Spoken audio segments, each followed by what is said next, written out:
Hi, everybody. I'm going to do a live today with my mentor, Sarie Taylor. I'm going to see when she joins and then I'll invite her. We're going to talk about mental health, probably a lot of anxiety talk. Oh, good. Okay, I'm going to invite Sarie. Let me see how I can do that. How do I? I've got some questions already, so I'm excited. Thank you all for joining. Hi. Hi. You okay? I'm good. How are you? Yeah, I'm good. What time is it? First thing in the morning for you, Lily? I always get so confused. Yes, first thing, I just dropped my kids off at school and now I'm home. Oh, good. Well, we're just finishing up for the day, and I'm just about to pour a nice glass of wine. Oh, how nice. What do you like, red wine or white wine or rosé? What do you like? Rosé. Like I was used to always like white, but recently, I don't know, my taste seems to have changed. I like a rosé. Mm, I love a rosé too. I like a white.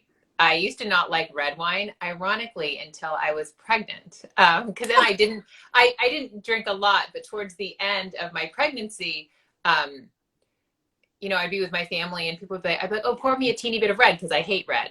And so I would just like sip a teeny tiny bit. And then I'm like, oh, I like red wine.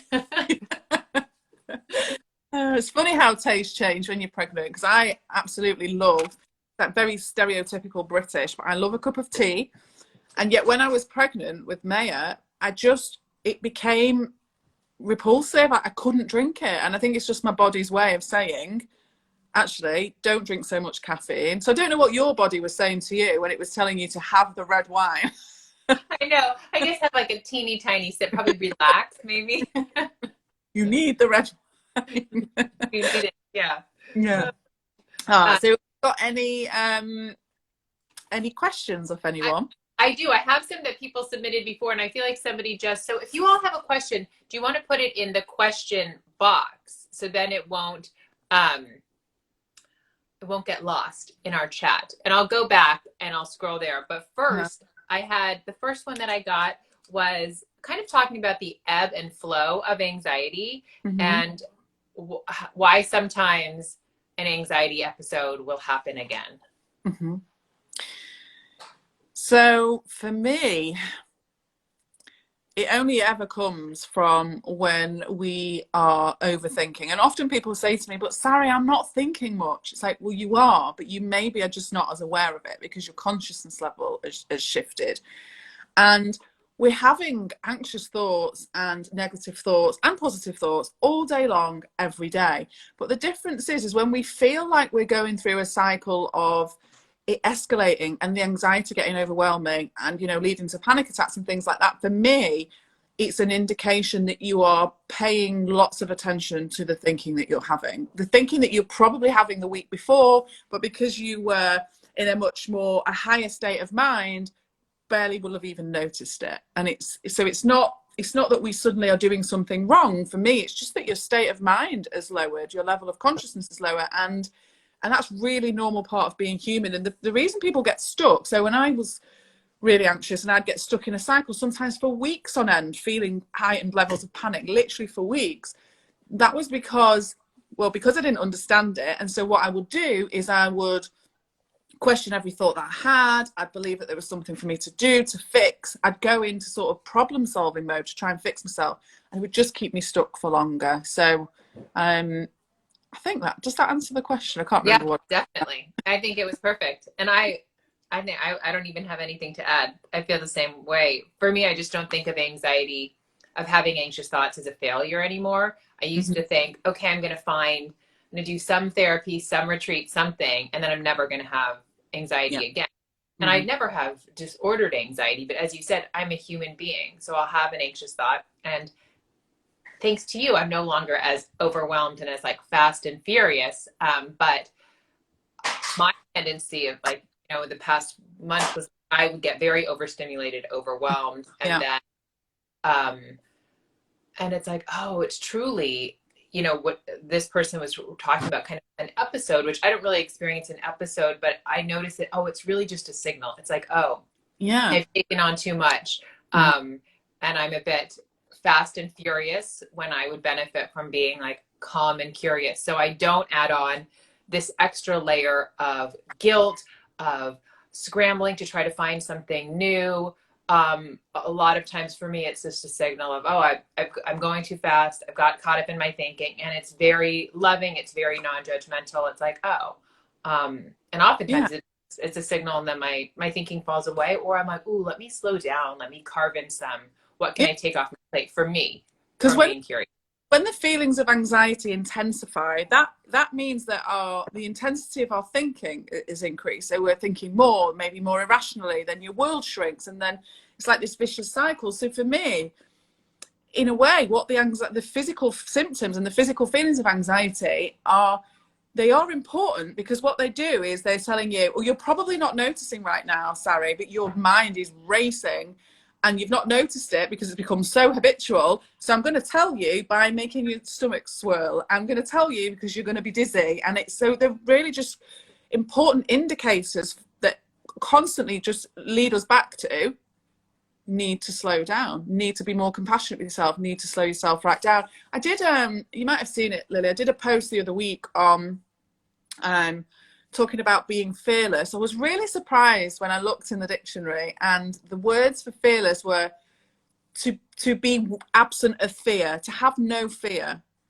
And it also talks about being bold and being strong, or something along those lines. And it just really hit me that we are so, in society, we are so driven to go, we want to be fearless, and we want to, it's almost like to be successful, we need to be fearless. And actually, that's not possible. And if we were completely fearless, we probably wouldn't survive, because we need a certain level of fear in order to survive.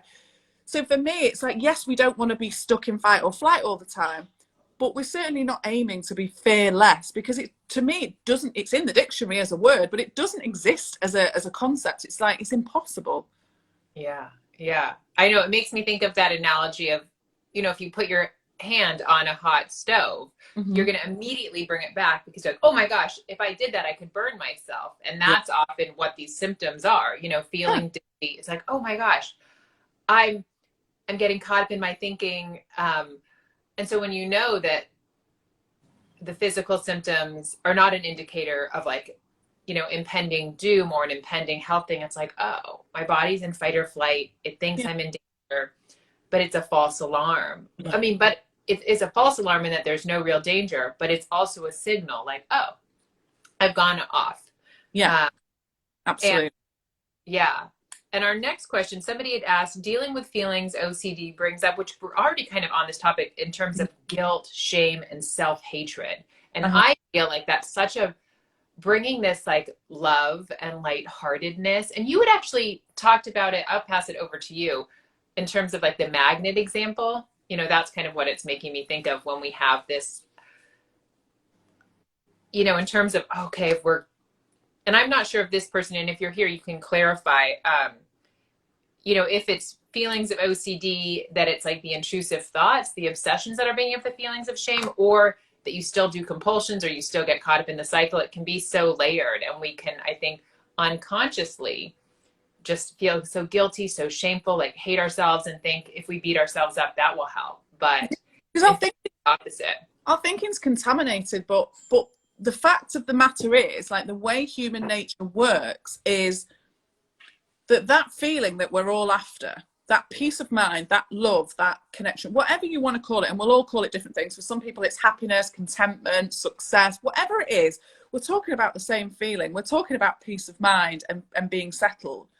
And that is a place and a feeling that we experience when we are in a place of non-judgment. So like when you start a new job and your boss turns up an hour late to induct you, but you're not bothered because you've got all these positive thoughts about, this is a great job, this is going to be great. And so you're kind of void of the judgment. When you first meet someone and you really start to like them, and it's like things that, further down the line might really irritate you, and not even a question in the beginning, because we're not judging. And when we're not judging, we feel that connection and we feel that love and that nice feeling more often. And yet so often, the very feeling we're searching for, we almost do the opposite of what we need in order to get there. So what we need is love and compassion and lack of judgment.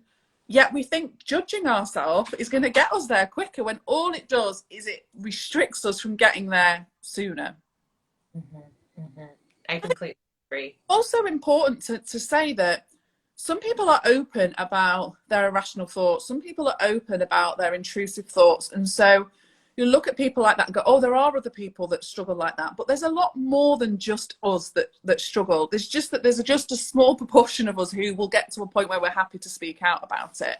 And, you know, so I just sort of wanted to say that really, because I think often we feel like we're on our own and, you know, well, if we have intrusive thoughts, we're the weird group, like we're the odd ones. When actually, nobody in the whole history of the world has gone through life without some intrusive thoughts. Some people won't remember having intrusive thoughts because they just let it pass and they didn't let it define them, and they decide they, for whatever reason, they didn't hold on to it. But nobody goes through life without it. Yeah, I completely agree. I just did a post saying like, yeah, you're not as unique as you think you are, and that's a good thing. Absolutely. You know? Yeah. Yeah. Another follow-up, this is the same person talking about getting caught up in the cycle. I need to figure this out right now, and kind of not enjoying your life until this, you know, an obsession or something is like, I need to figure this out. So it's Michael Neal who talks about using the full stop. And I really like this because, again, I think when we go through school and we go through education, and even with our parents, we're always encouraged to expand and be creative and use our creativity. And yet I'd say one of the areas where it's not that helpful is when you're anxious or you've got irrational thoughts, because rather than kind of questioning and figuring it out, for me, it's a case of using your full stop. So, for example, when I used to wake up in the morning, that's when my anxiety would be at an all-time high as soon as I would wake up, and I'd have a big adrenaline rush. And so I would have a thought that would pop in automatically with a habit I'd created over a number of years, where I would instantly, before I'd even barely opened my eyes, I would ask myself the question, am I anxious? Mm-hmm. And more often than not, the answer to the question would be, well, yes, you are. You can feel it in your tummy, which could have been hunger, but I would have said it was anxiety. Or you can feel it, you know, I feel a bit woozy. Well, yes, because you've not even woken up yet. You know, all of these things that I would look out for, and I would instantly see that was my anxiety radar going, oh gosh, you're anxious. And then what I would do is I'd go, right, what do I need to cancel today? What do I need to do to fix this today? This isn't fair. When's this going to end? Blah, blah, blah, blah. I would just go on and on and on. Whereas now, if I woke up in the morning and felt anxious, I would instantly go, you know, if I found myself asking, am I anxious? Then even if the answer was yes, I would now just, I've created a habit where I just put my full stop in. Right now I feel anxious. Full stop. That's okay. That's how I feel right now. And it's a bit kind of like learning to drive or any habit. We have to sometimes keep doing it in order to get to a place where now when I put that full stop in place, because I've built it up over a period of time, it literally is a full stop for me. It's like, I'm not going to go there and worry about that. I'm not going to figure it out, because I know the only outcome of that is more anxious thinking and me feeling more uncomfortable. Like I don't have all the answers as to why I might feel anxious sometimes, why I'm not, and I don't need those to be okay either. Yeah, I completely agree. Always makes me smile with panic attacks, because so many people that will worry about having a panic attack go over in their head so many times what it might look like, what it might feel like, where it might happen, to the point where it's like we're constantly practicing having a panic attack. That's not a nice place to be. No, I completely, and that was what was so transformative for me when I first started working with you, was that was exactly that. I would wake up in the morning and I would be like, you know, is today, could you have a panic attack? And I would do anything to not have a panic attack driving to work. And then I'd be in the car and I'd be like, is it here? Do I feel any hint of it? And then when I learned about the 3 principles and I realized, oh, my wisdom got me through my first panic attack, my last panic attack, you know, when I realized, oh, I had no idea I was ever going to have a panic attack, but my guide inside that we all have, my wisdom, led me to pull over and call my psychiatrist and call my mom. And every time I talk to clients, and it's, you know, say there's one woman I think of who had a metaphobia, this fear of throwing up, and it kind of was activated when she was on a plane next to somebody who was just like uncontrollably throwing up. And when we actually went back there, her wisdom guided her so beautifully. Like, she asked to be moved, she got moved, and she was having a panic attack. And then the person next to her was like, oh, why'd you move seats? And she started telling him, and then her thoughts flowed. And so I'm like, look at what a beautiful thing is. Like, why would we even ever need to avoid that? So when we realize that, oh, there's nothing any of us ever need to do to plan it, whether it's throwing up, panic attack, cancer, earthquake, Yeah. anxiety, like, oh, We will know what to do. We will just know what to do when that moment arises. We don't need to practice for that, because you can guarantee, you could think of a million situations that might happen and how you might handle it, and it'll be the million and one thing that you never considered that you'll then experience. One of the biggest insights for me, strangely enough, was when I had a panic attack in bed at home. This was many, many years ago, and it was the first panic attack I'd had in my own bedroom in the comfort of my own home. And it was at that moment I realised, whether I'm stood on top of a mountain or lay in the comfort of my own bed, a panic attack is the same thing. Happens in the same way, ends in the same way. And my body will take care of it no matter where I am. Because I always attached outside things that, well, if I'm in a supermarket and it happens, that's really bad because this might happen. Or if I'm there, and I used to think I had to be in my own bed to be safe, and then I experienced one in my own bed, and as horrible as it was and uncomfortable at the time, it was like, oh, actually this isn't about where I am, this is me, this is internal. And I think it's realizing that it is taken care of, and I think that's what the 3 principles, I know for me, does, Lily, and I know you've talked about it before, is that it's gaining back trust in yourself and your ability and your capabilities as a human being. We are phenomenal, and we just lose sight of that. Yeah. And for me, I just overcomplicated it. And to that question of getting caught up and I need to figure this out right now, that's coming from an anxious place, which is not a wise place. And so it's just getting, as you said, it just is getting in this habit, creating new neural pathways. If anytime you notice, oh my gosh, here I am ruminating, thinking that there's something I need to figure out, that's just the signal very gently to stop, let your thoughts settle. And it makes me think of this Einstein quote, I think 99 times and nothing comes. I stop thinking, swim in silence, and the truth comes to me. And we think, if I think 99 times, the answer is going to come. But we're just ruining our life and not having joy. And the answer, your wisdom can't pop up. And it's often, it's kind of like when you lose your keys. You're like, whatever, I guess I'm not going to find them. And then 1 second, you're like, where they are, because your mind has settled. And when you said about the lady who has a fear of feeling sick, such a common fear, and it always makes me it's so fascinating and just highlights how it's all about perspective. Because for me, I was really sick throughout my whole pregnancy, like literally used to drive the car with a carry bag on my knee sick. Like if I couldn't just not do things because I would not have functioned. So I got so used to feeling sick. And a midwife once said to me, now whether this is true or a complete made up wives' tale, but said to me, being sick in pregnancy is a sign of a really healthy baby. From that day forward, I always see sick as a positive. And interestingly, if I'm ill and I'm sick, I'm like, oh, my body's ridding me of something that needs rid of. I see it as a positive. For me, it's getting rid of something that needs to be gone. So it's like, as weird as this sounds, I'm like, I'm all for the sick, because it's my body's way of resetting me. And yet it's all perspective. And other people that have a fear of sickness have a totally different thought process than I do of it, in that I don't really get headaches and I don't like a headache. So because I'm not, experienced in headaches, I would be more fearful of them than being sick ever, because I'm well practiced at being sick. It's just, it's just our experience and what we think of it and what we make of it. But it's always so interesting and fascinating for me that one person's phobia is someone else's belief is a strength and a positive. Yeah. And that's why it's like, oh, it's never even being sick or having a headache or being on the plane. It's all of our thoughts about it. And I had a client who was talking about that in terms of some people like the window seat on an airplane because of this. Mm-hmm. Some people like the aisle. And it's like, it's nothing, if there's nothing inherent about it, it's all of our thoughts. And also we don't have to be, there's nothing right or wrong of being okay with being sick versus a headache.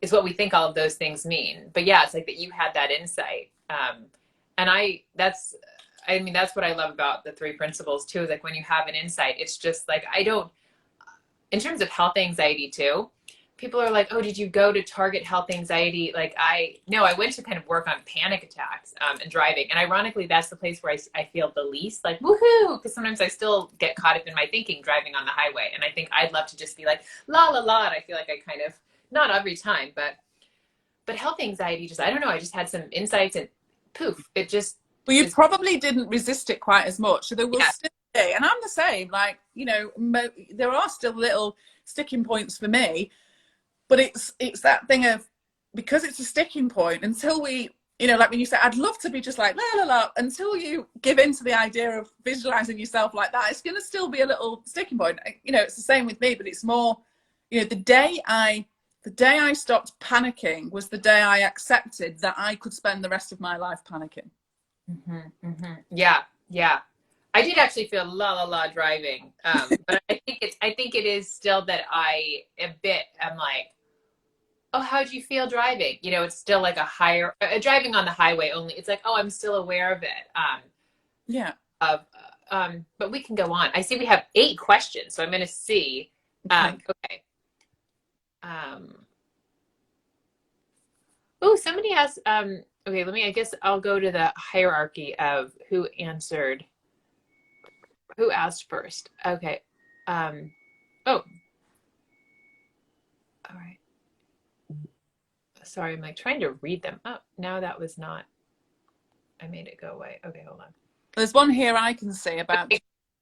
I don't know if it's in order. I'll leave it with you because I don't know if it's in order. Oh, no, you're right. We had one about a morning routine. How to create a morning routine and apply for new jobs. Yeah, that was before, I think, first. And that makes me think of, I think I heard that from you in terms of like not waiting for motivation. But I'd be curious, this person was asking, how do you create a morning routine and apply for jobs when you kind of have some thoughts about it from your past experience? Yeah, we get so kind of hung up, don't we, on creating routines and structure and things that we believe in here that is important for our success. And actually, I would argue that we don't need routines. Like however you show up in the morning, that's your routine for that day. And I think, yes, we have goals and things we want to do and aspire to. But the key for me with that is, don't wait until you feel motivated. Just taking small steps. It's like, what's the one small thing I can do today to take me that step further, rather than jumping ahead. Particularly like a job interview is a big thing. Like, people will procrastinate even writing an application form because in their head they're already worried about whether they'll get it or not. And if they do get it, will they be good enough in it? And it's like we jump far too far ahead and go, actually, do you know what?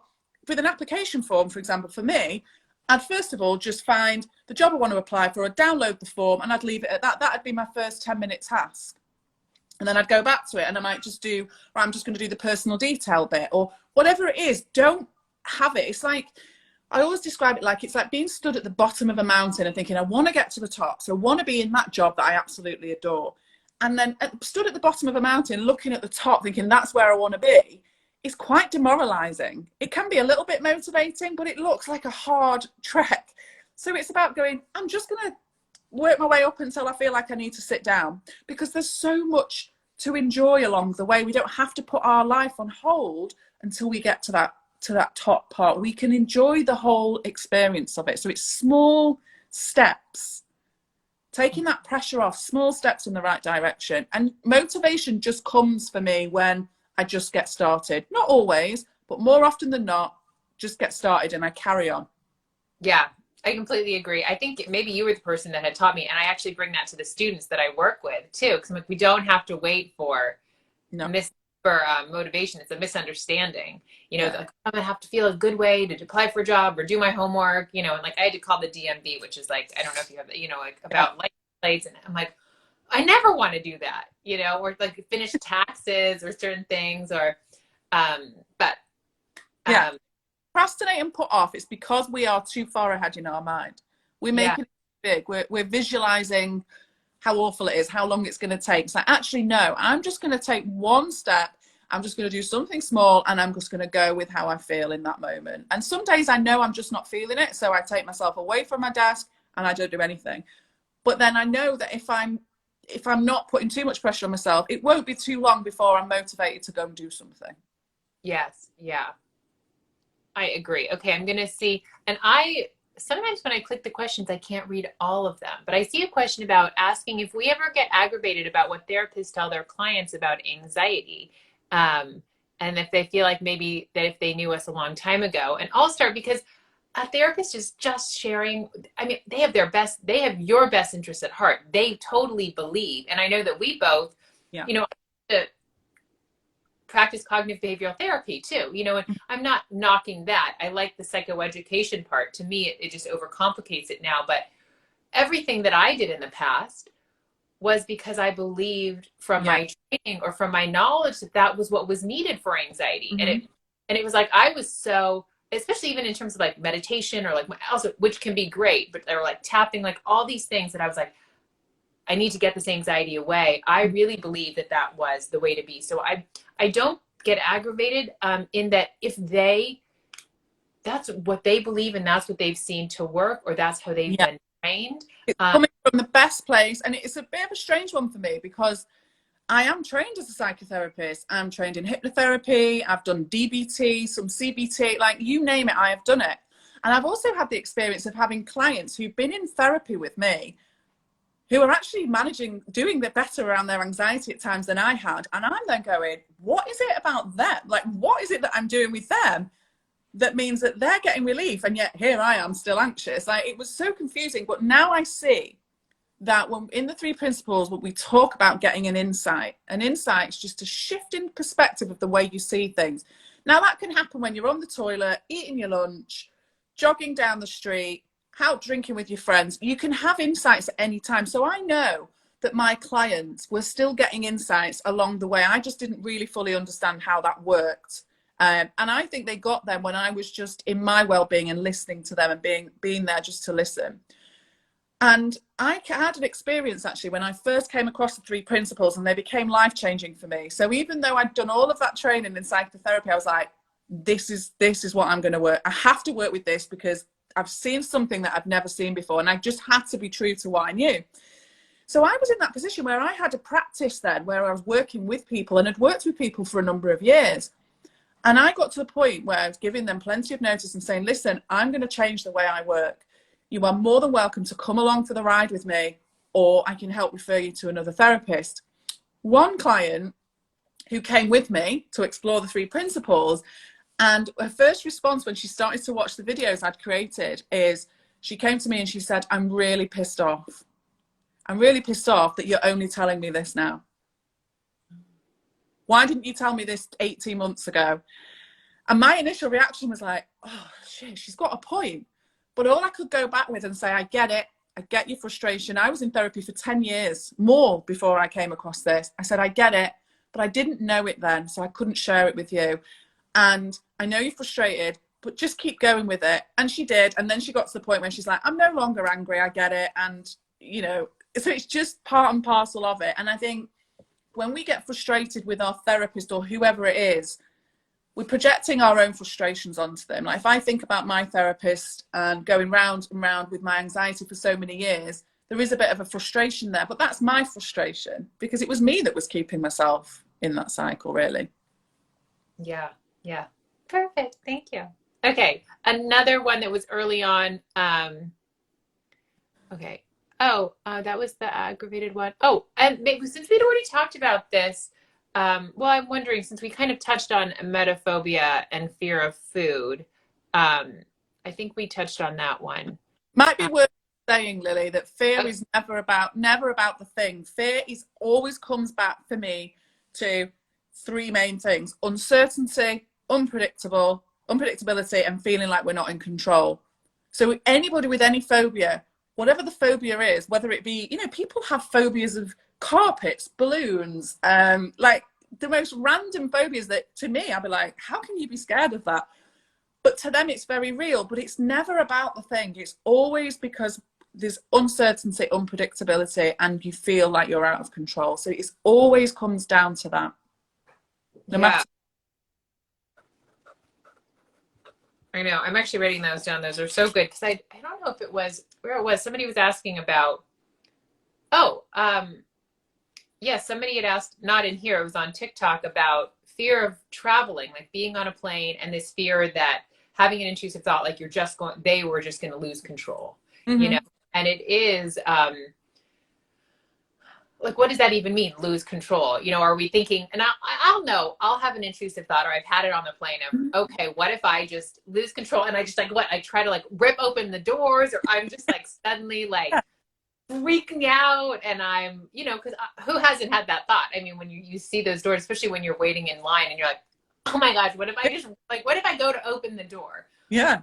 One, like, that's just not going to happen. No, I'm hoping the door's pretty secure.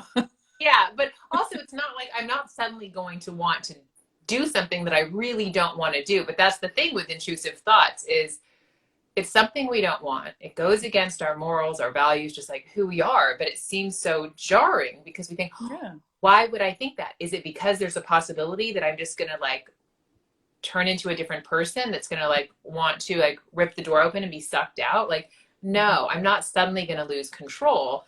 But so just kind of, yeah, that it's this fear of control. I did, there's a post, you might have to scroll down my feed a bit, but I did a post on that exact thing on fear, saying uncertainty, unpredictability. Can't remember exactly what I said, but because it's such a big thing in everything we do, always comes down to fear. And when people are scared of panic or anxiety, it's just a fear of their feelings of like, how strong will this get? How intense will this get? And it's this needing to be in control when ultimately we're not in control, and we don't need to be.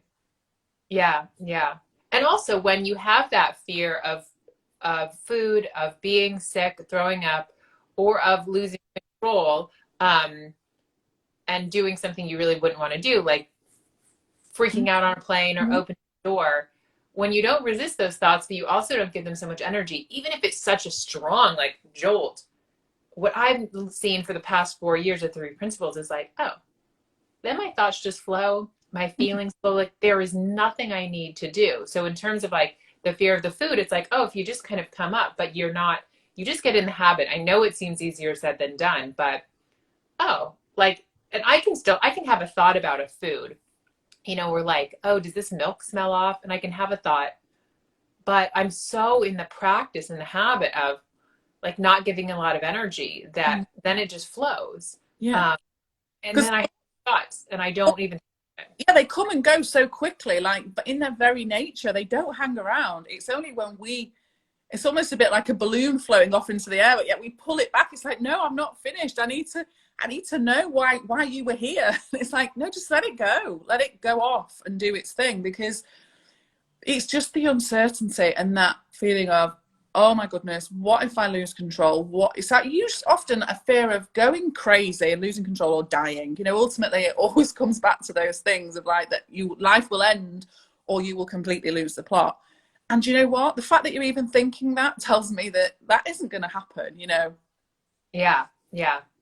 And it's also like no state of emotional suffering lasts forever. That's kind of what we think. No. Like, oh, do it. I'm going to be so uncomfortable. I'm going to be sick forever. Like, no, our body brings us back to balance. It's an energy like in batteries, the energy in batteries, you first put a battery in the remote and it's really quick and efficient. And then over time it drains to eventually it runs out. And feelings are exactly the same. They will always run out.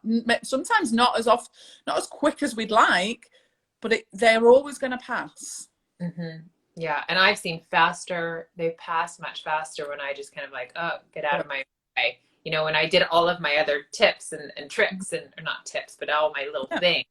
It was just because I was like, I don't want to be here. I don't want to be in this state.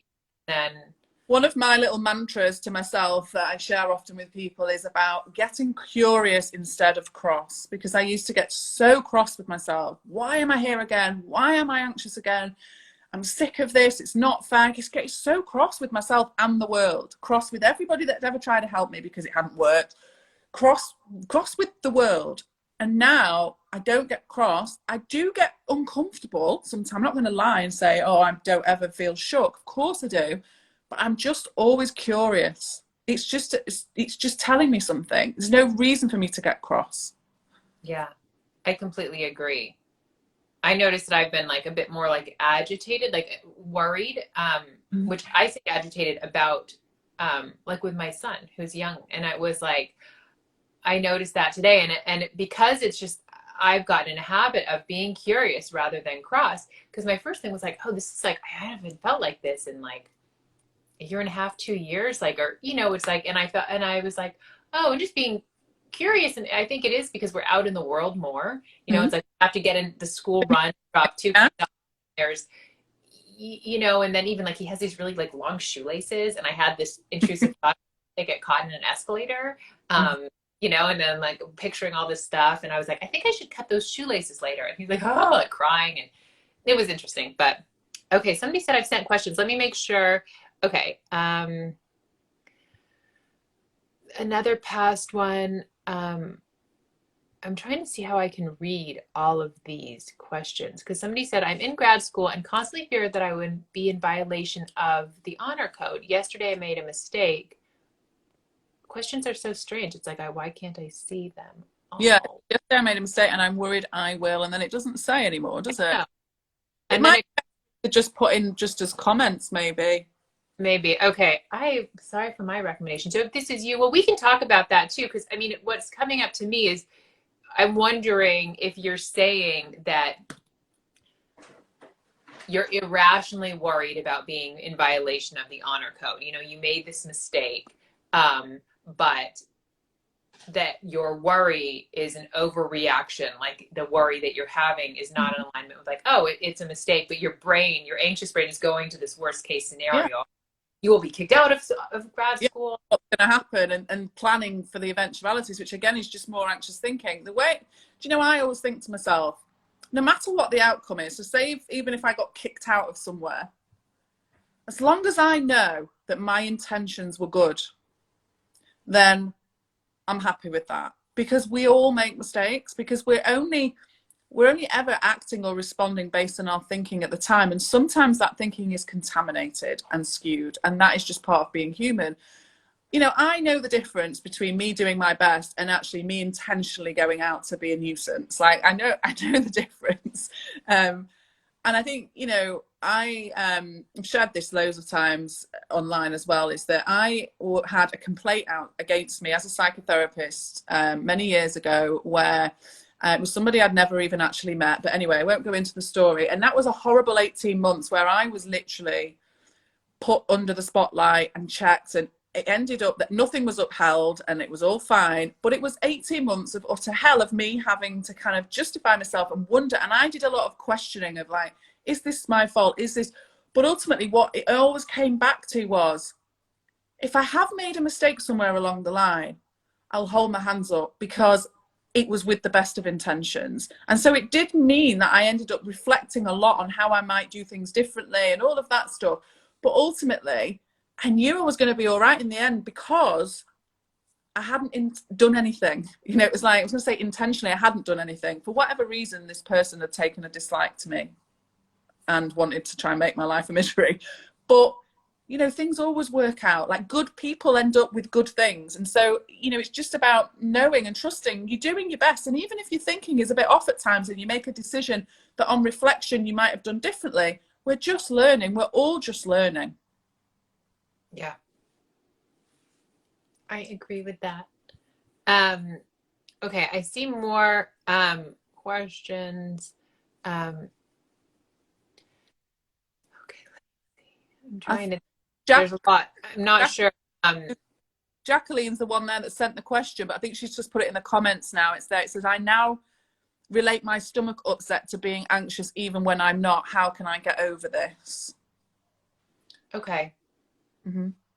I think it's very easy to blame everything on anxiety when we've been anxious. And it's a bit like when I said before, when I wake up in the morning, I would have automatically scanned, am I okay? So we connect the dots, don't we? We kind of go, oh, there's this and this and this, and what does that mean? And then before we know it, we've come up with this big picture and story and illusion.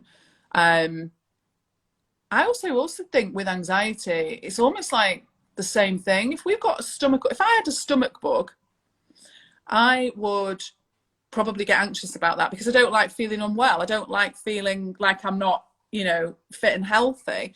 And so sometimes it can be a bit of a vicious cycle. But again, it comes back to this idea of, we don't need to know for sure if it's anxiety or if it's a bug, for example. We just need to listen to the physical symptoms, which is, I need to drink water, I need to soothe myself, do whatever it is you need to do. Just treat the the tummy rather than thinking about what's created it.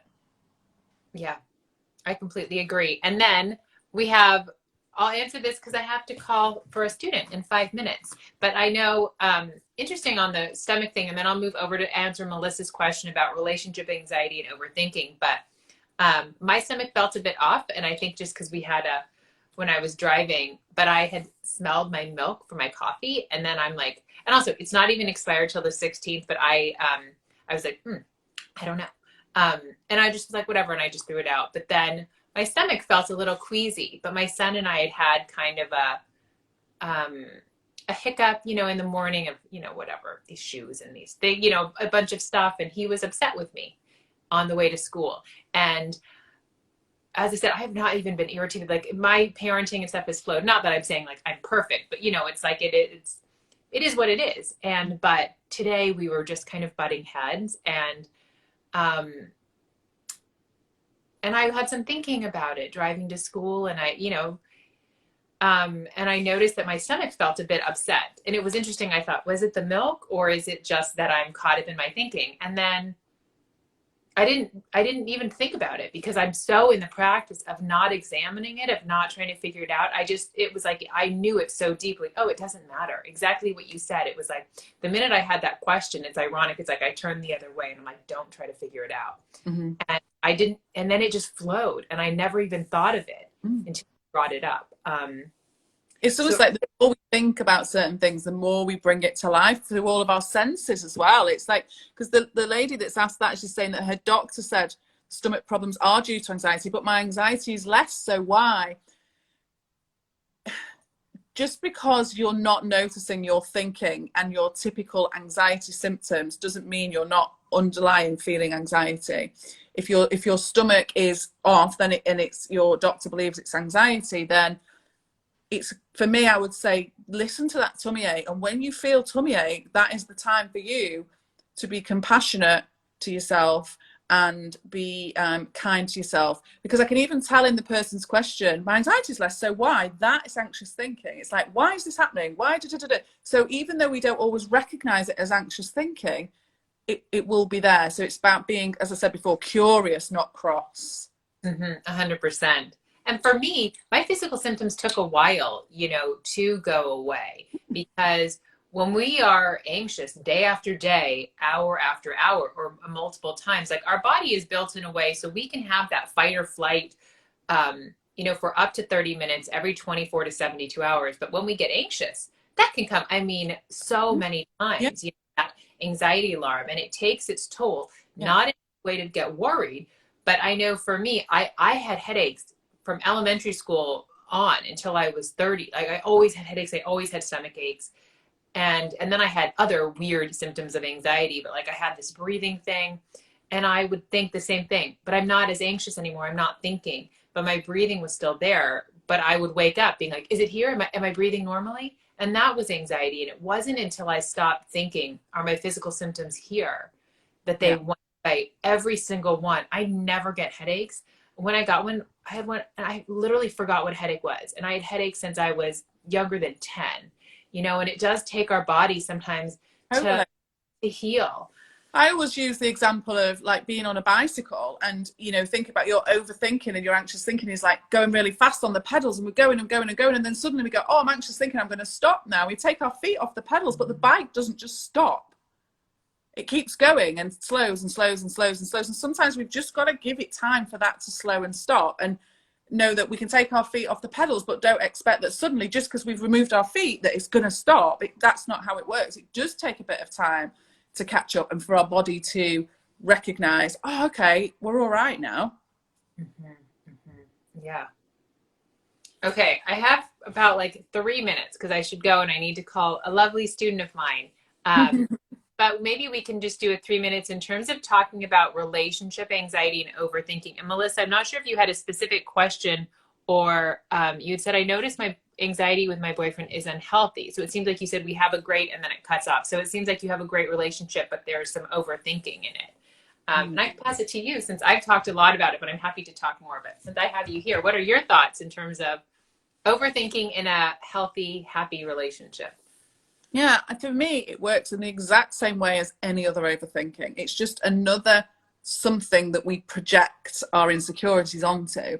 And I think when we are feeling insecure about our partner, like, will they cheat on me? Am I secure? Are they going to leave me? Like, ultimately, we have no control over what they're going to do. You know, I've been with my husband now 22 years. And although I feel very secure in my relationship, there is no guarantee that we will last another 22 years. I'd like to think we would, but who knows? Like, we don't know that. And so I don't worry about will it, won't it. All I can focus on is right now. And when we do worry about that, it's not really about our partner, it's our insecurities. And so again, it's comes back to that kind of, be kind to yourself. Don't be cross and frustrated that you do that. Just recognize it. And over time, recognizing it and being aware of it, well, then sort of gives you a choice to go, I don't actually have to do this, because no amount of questioning, wondering, and analyzing the relationship is going to keep the relationship where you want it. It's like, it's another example of something that is completely out of our control. You don't know how you're going to feel in 6 months, 12 months time. You know, you just don't know.